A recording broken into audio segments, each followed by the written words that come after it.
ma éjfélkor vezető operációs rendszerünk 12-es verziója világszerte a boltokba kerül.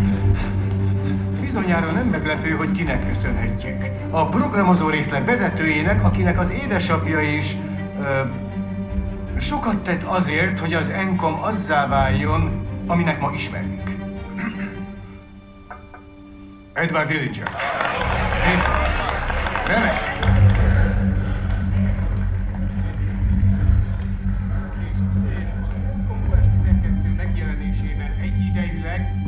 Debütálunk a tokiói Nikkei tőzsdén is.